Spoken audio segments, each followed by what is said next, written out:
Hey everybody, I am back with a review of Batman Under the Red Hood. Considering this considers to be one of the best Batman films, right up there with, well, I'm not sure how most people feel about comparing them to the live action stuff, but it's definitely one of the best Batman films in general, especially if it's just in terms of the animated Batman films. This was one of the best. Uh, and when it first came out, I would have agreed. Now, I think the novelty waned just slightly for me, but I'll get into that in the review. But before I continue, please do me a huge favor and like this video, share this with your friends, and leave a comment below. Let me know what you guys think of Batman Under the Red Hood. Now, this was directed by Brandon Vietti, uh, produced by Bruce Timm. He got a voiceover credit as the Riddler in one particular scene. Starring Bruce Greenwood as Batman, Jensen Ackles as Red Hood, John DiMaggio as the Joker, Neil Patrick Harris as Nightwing. We got Jason Isaacs as Ra's al Ghul, or Ra's al Ghul. Wade Williams as Black Mask, and Jim Piddock as Alfred Pennyworth. Now, we see that the movie begins where this new mover and shaker in the Gotham Underground, calling himself the Red Hood, which honestly, I'm not a biggest Red Hood fan, but I do like the costume. I really, really do. It's a cool design. I know it's a bit of a biker fetish, but it works. So this dude starts taking out the heads of the lieutenants of these mobsters, telling them that you all work for me now, and you're gonna be you can do what you're gonna do, but don't deal to the children, and you'll kick 40% of the profits to me, and you move how I tell you to move. If you don't like it, I can easily take you out because I took out your lieutenants in just a few hours. And so now this encroaching on Black Mask territory, now he's, war with each other. We see Batman and Nightwing getting caught in a crossfire after they stop this Omega robot, and they see this Red Hood guy take out some thugs with a sniper. They give chase, and then the way Red Hood is moving, utilizing his tools, clearly he's been trained. And Nightwing constantly points out, like, wow, he's good. Okay, he's really good. And I like Neil Patrick Harris. He's one of my favorite actors, especially when it comes to voice acting. But he, as Nightwing, is slightly on the chatty side. Now, he also voiced Spider-Man, and that seems like I don't hate it, but I just can't help but feel that Nightwing, yes, he quips, but I think they took it slightly too far with the quips, where it's like he's a little bit too chatty for Nightwing. Nightwing is, had like a right balance of stoicism and just, cracking, wise every once in a while. But here it's like you're applying a Nightwing suit on Spider-Man, pretty much. And it kind of, not put me off, but it's just like, okay, this is like, you need to dial the jokes back just slightly. But Red Hood ends up getting away, so he ends up saying something to Bruce, but he couldn't make it out. Then when Bruce gets to the Batcave and isolate the the voice, Red Hood calls him Bruce. And then he starts piecing together, or this might be Jason. Because the way he moves is too similar to how Jason moves. And the fact that he knows him so well is alarming. So he ends up digging up Red Hood's, Jason Todd's grave.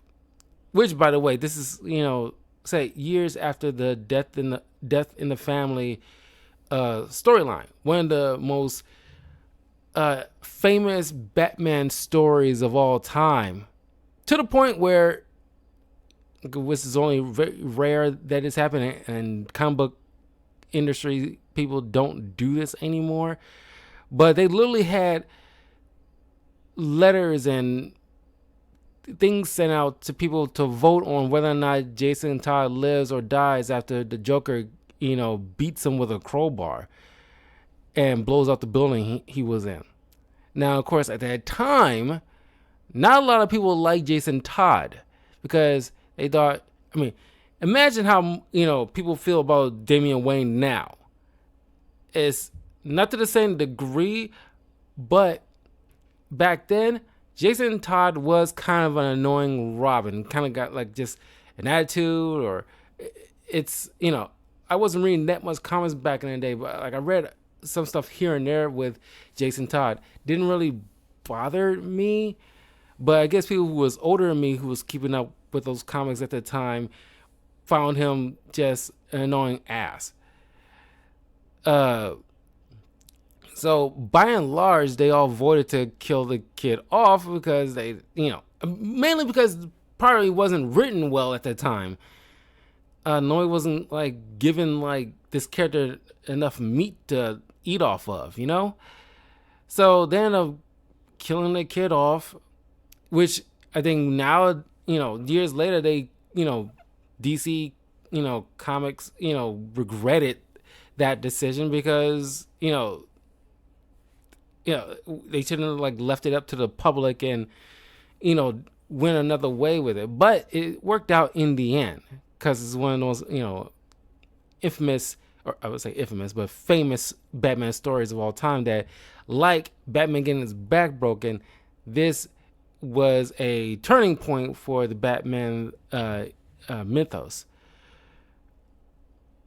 So this movie picks up after that particular story years later, where Ra's al Ghul, well, they kind of like, I'm not sure because I haven't read Death in the Family comic personally. Like, I know what happened, but because in the movie, Ra's al Ghul, was having like a scheme, hatching a scheme, but he knows Batman will easily be on his tail and he needs a distraction.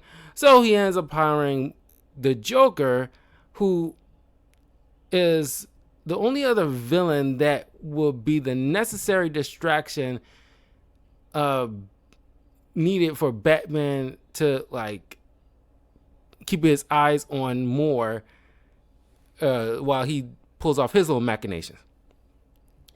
I'm not sure if that happened in the comics itself. I think it's just solely just Joker doing some stuff overseas.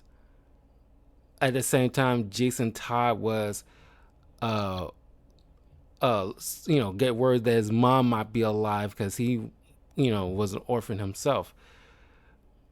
Now, I recognize and respect, the Death in the Family comic. It's not one of those books that like I was always eager to read. It's just like a respectable comic that like I acknowledge that, hey, this is one of those famous comics of all time.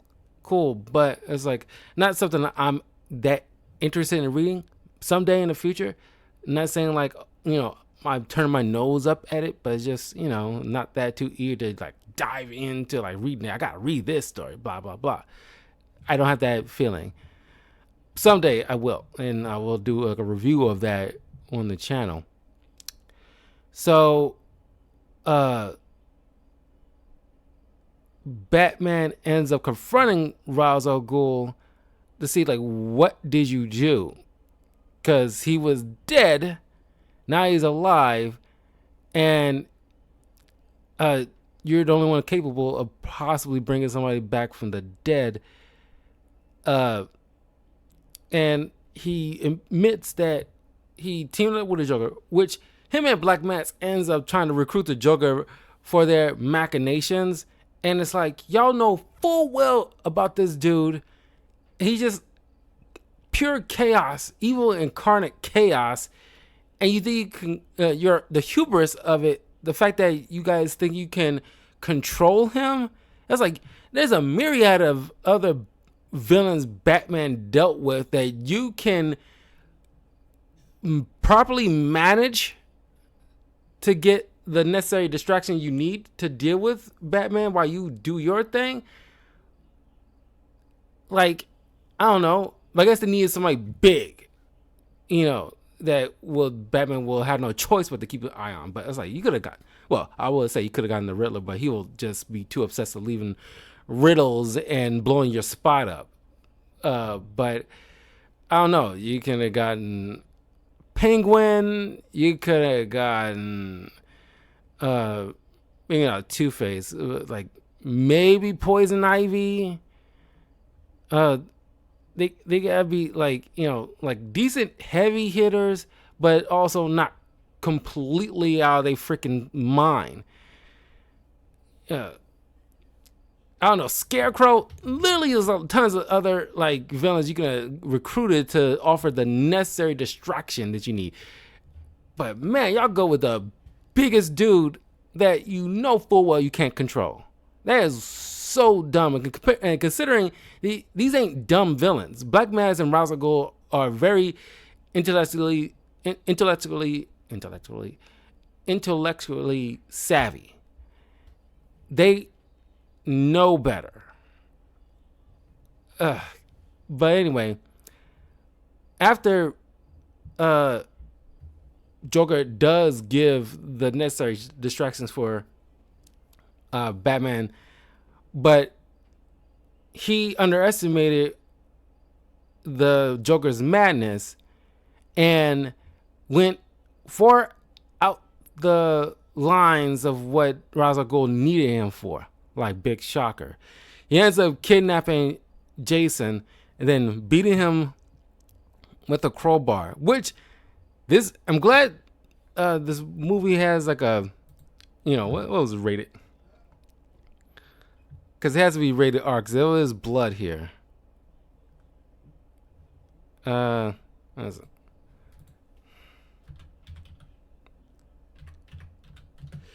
it?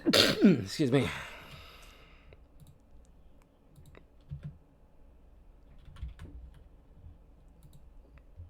Oh, it's PG-13, but it's probably like a hard PG-13 because there's actually, blood here. And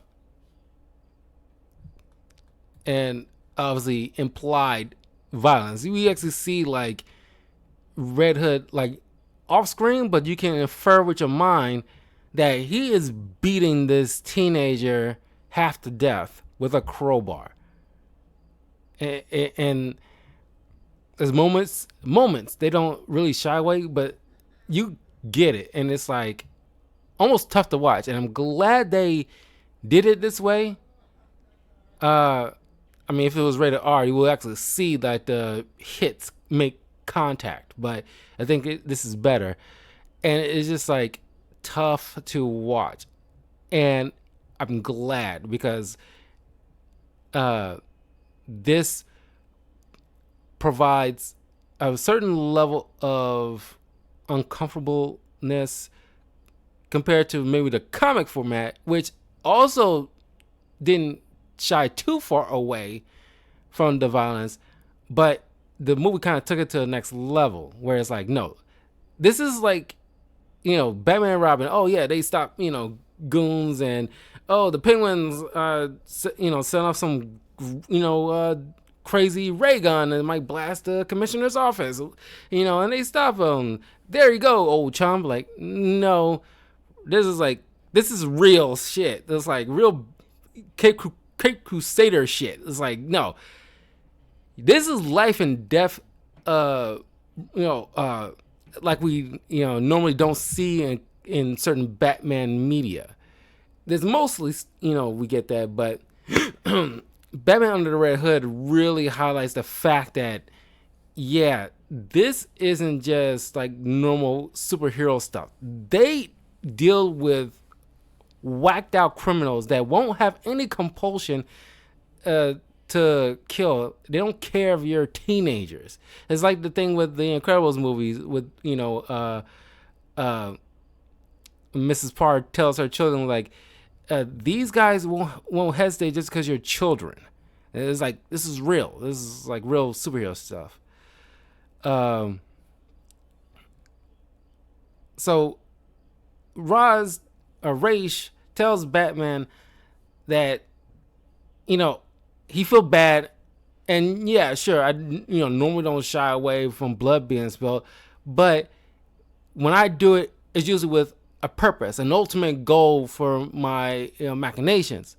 This is just senseless, and I want to rectify my mistake. So he concocted a scheme to steal Jason Todd's body, replace it with like a fake, and take it to the Lazarus pits and revive the body. It worked, but like with many occasions with the Lazarus pits, it might cause slight insanity. Well, at least increases every time you use the Lazarus pit. Yeah, Jason escapes, and then he turns up later in a new persona, intent on taking on the criminal underworld. At the same time, Black Mass ends up recruiting the I kind of skipped over their head here. First, he hires these little cyborg, assassin goons with cybernetics to, take on Red Hood. Batman shows up. They team up to stop this guy until Jason Todd kills one of them, and Batman pleads like, "Let me help you. Like, you're back. I want to help you," but Jason isn't trying to listen, so he just like pops a smoke grenade and then dips out. So that's where Black Mask figures like, okay, I need to up my game. So he goes to the Joker. His figures like, okay, you're big, bad enough to take on these guys more so than any other of the other rogues. But then, very swiftly, and it does happen quick, but I'm glad because this isn't technically a Joker story. This is more so like a Jason Todd story with some Joker on the side. And Joker, ends up taking a bunch of goons along with Black Mass and his secretary in a van tied up, dousing them with gasoline. Cops all surrounding him and everything like that. And Jason Todd shows up and he threatens him, like I will, set them ablaze. Like Jason's like, I don't care. I was gonna eventually kill these guys anyway, so it doesn't really matter. But as soon as he drops the lighter, Batman shows up in the black bat plane, dousing the whole entire place with, fire extinguisher. He ends up dropping a line towards a grappling hook line on Joker to try to get him away from Jason, because Jason, his ultimate plan, which is like kind of like Heath Ledger's Joker in The Dark Knight, where it just seems like all kind of fell into his lap. It's like, oh, I planned all this. Like, you really didn't have no clue if one person might zig instead of zag. You don't know along this way. But he's talking about like how he planned on antagonizing Black Mass enough and has the means to eventually come to you to break you out, because somehow, for some reason, Jason Todd, trained by Batman, couldn't break into Arkham Asylum to kidnap the Joker and ultimately murder him, or just break in to murder him. You mean you could not break in the same way how those goons always able to break out? That is like, I don't buy that, honestly. That is very like coincidental and very like hacky writing way to make things work out for Jason's side of things. But it's like he planned for Black Mass to break him out. I don't buy that at all. That's I don't like that piece of writing because it just seemed kind of easy. But Jason ends up kidnapping the Joker and then bringing him to Crime Alley, to this abandoned building, and starts beating him with a crowbar. And I love the depiction. It's very comparison because the way Joker beat Jason back in the day, you see his legs twitching in a particular way. So when Red Hood does it to Joker, his leg starts twisting in a particular way. So it's kind of like very symbolic, like meeting out the punishment that's supposed to seem cathartic.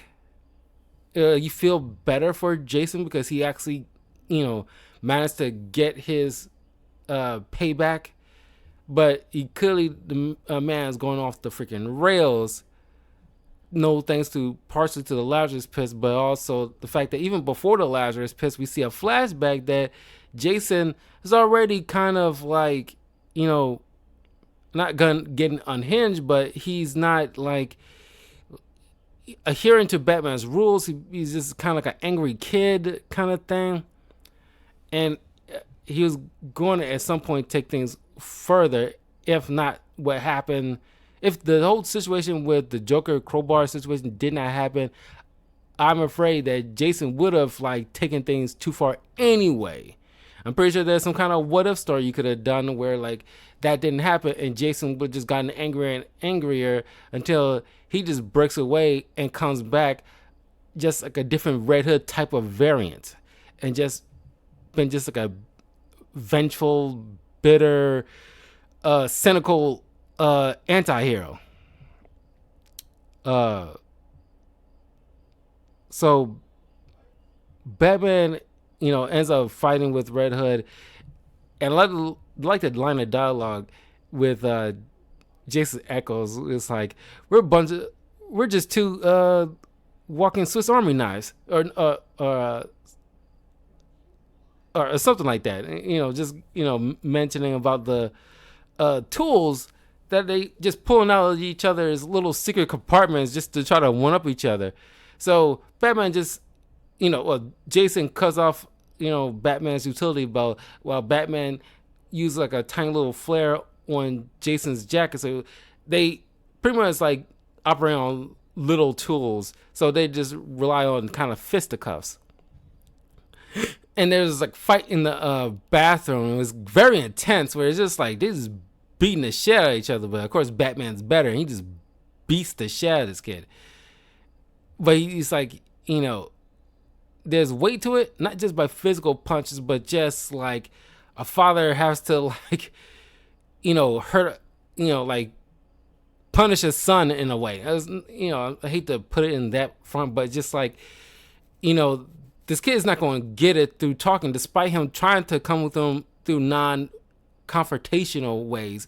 But his kid is being clearly hard-headed, but this is the only way to probably try to get through it to him.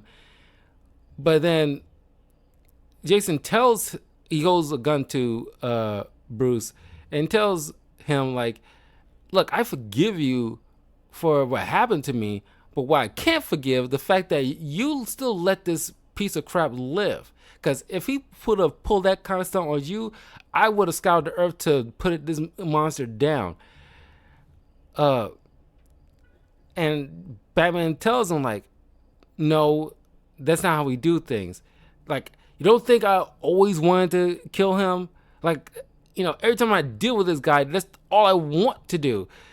And to put him through the same kind of horrific torture he put so many others through, and then end him.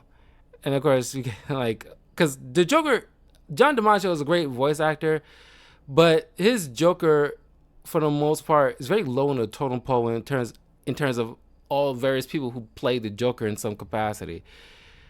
But in this little scene in the apartment building, I think that is probably his best performance as a Joker. Everything else prior is, okay. I don't hate it, but it's just okay. It doesn't really scream Joker to me all that much. Excuse me. But Jason explains to Batman, it's like, I'm not telling you to go out and kill a Penguin or Riddler or Two-Face. Just this guy. This guy has scores and acres of graves of people he harmed. Like, just this guy. But Batman, and this is like, because I did like a review of Superman versus the Elite. And as I mentioned in that review, which you can check out on my YouTube channel, where Superman, because people compare Superman versus the Elite with Batman Under the Red Hood, because I think they came out around the same time, where Batman and Superman's worldviews are really challenged in different ways. Ground level with Batman, more like worldly with Superman, whereas Superman's getting challenged by Manchester Black about like his no-kill rule, whereas like you have the power to deal with these villains because they keep breaking out, they harming people. Why don't you just run the show, deal with these guys so that stop it, so that we can probably put a stop to this. But Superman was like, no, because I fight for truth and justice, and there's no justice in that. Everybody deserves a chance to show that we can overcome our just baser instincts or worse demons. Yes, they break out, but if they do wrong again, I will handle it and put them back in prison, and hopefully at some point they will learn and come out better. That is like the goal. Hopefully, teaching people a better way and not just do it by fear or dictatorship, because that doesn't work. That works for the short term, not the long term. With Batman, his principles are challenged by Jason, where it's like, I'm not killing because I feel it's going to be hard. I'm not killing because I know it will be too damn easy. Because what's going to stop me from, figure like, if I do it here, what's going to stop me when Penguin does something so horrible that it's like, okay, then I'm just going to like off him, or the Riddler or Two-Face. Like, and some people theorize this, they probably call cap on Batman's logic here. It's like sure, like you could say that, but how do you know that, like, oh, you just kills one guy, like, do you just want to just where you might get a taste for it or something like that? Is you don't know. It all depends on the writers and the comics to see in Elseworlds, like if Batman kills, like he gets very bloodthirsty or something like that. Like, oh, it's like, well, I find it easy because I guess you gotta see like videos about like certain gang members or certain people who took lives before, and how, or at least maybe military people, where it's like, sure, they very hesitant and get bothered when they take their first or second life, but I guess over time when they have to constantly get used to it. I don't think cops really count, but it was like military or gang members who would probably more often than cops kill people. It does desensitize you to a degree where when you take another life, it just won't be a thing. And I guess you can apply that to Batman's, logic, where it's like, yeah, doing this here, I'll be probably desensitized, and the next villain rolls around, and I will end up turning into something that I will not recognize in the mirror. I won't be Batman at that point. I won't be able to look at myself in the mirror or anybody that I care about in the face anymore because I broke that rule. That's the one fine line I cannot and will not break. Because because if I do that, I might as well just hang up the cow because that's not what I got into this business for. So these two deep discussions from these two particular films are very good, and you can have like deep philosophical, conversations with people, or even show this in classroom and have like deep philosophical questions with each other about like where's the line or how would that change a person and all this other stuff. These two movies do a very, very good job in having those type of thought processes or thought discussions. But Jason isn't trying to hear it. He tried to fire a gun at Batman. Well, of course, Batman takes out a batarang, dodges the bullet, flings it, hits the barrel of the gun, and of course causes it to, the gun goes off in Jason's hand. And like I said, I love John DiMaggio's portrayal of Joker in this particular scene, where it's like, oh, you expert marksman, son of a gun. You found a way to win, but you all still lose. And he sees Jason, has like explosive wired in the chimney in this abandoned apartment. But when it goes off, Jason disappears, but Batman ended up saving the Joker. So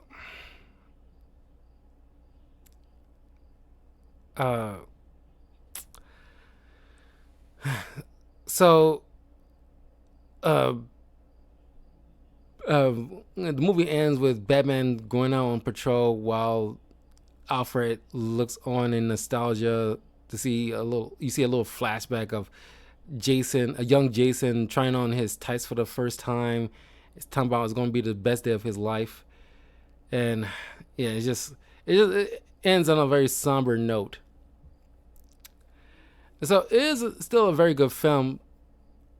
I love Nightwing. He's one of my favorite DC heroes, and definitely my favorite Robin personally.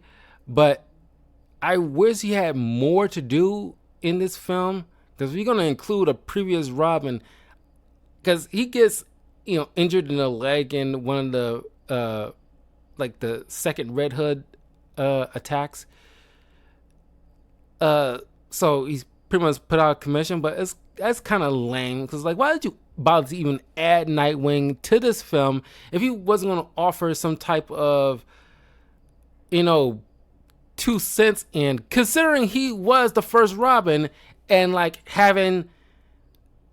you would have a great opportunity to have the first Robin having a discussion with the second Robin, and it's like, dude, look, I've been a Robin before.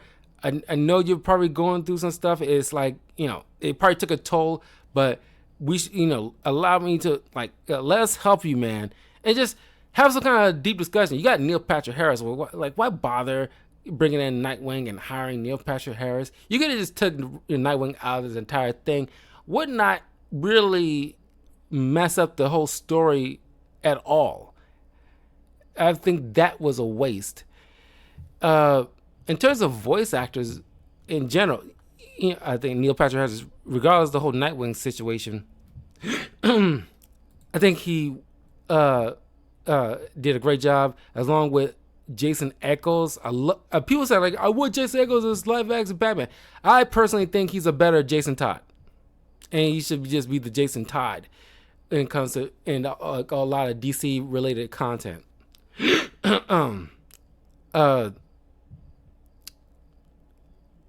Bruce Greenwood as Bruce Wayne Batman, is very low on the totem pole in terms of like voice actors who played Batman before. Not exactly my favorite. So it's like, Neil Patrick Harris and Jason Eccles, the only two.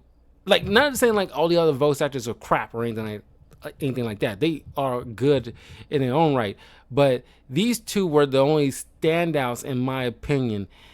And everybody else seems I don't say monotone, but but these two particular voice actors really brought life to their characters, while everybody seems got the same monotone thing going on, aside from maybe like John DiMaggio. But that's only because he kind of have to be lively, considering he's playing the Joker. He can't not be monotone.